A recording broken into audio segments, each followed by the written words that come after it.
Samantala mga kabrigadang paglagda naman sa SOVFA sa pagitan ng Pilipinas at New Zealand. Sinaksihan ni Pangulong Marcos. Brigada Maricar Sargan, ibrigada mo. Brigada Live Report.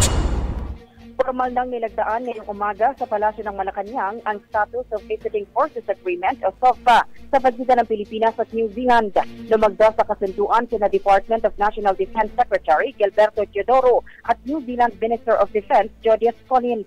Sinaksihan naman ni Pangulong Ferdinand Marcos Jr. ang ceremonial signing na isinabay sa courtesy call sa kanya ni Collins. Ang DFA ay magsisilbing legal framework upang makapagsagawa ang kanilang military forces ng joint exercises at training operations sa Pilipinas, gayon din ang iba pang security-related activities.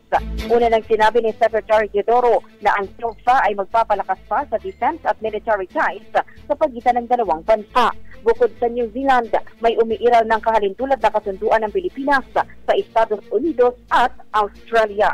Live mula sa Malacanang in the heart of changing lives. Ako si Brigada Maricar Sargan ng 105.1 Brigada News sa Manila, the Music and News Authority. Bagong-bago Brigada Balita Nationwide. Ang bahaging ito ay hatid sa atin ng Yummyvit ES2 Oral Drops. Simulang tuparin ang pangarap ng iyong anak. And stunting now,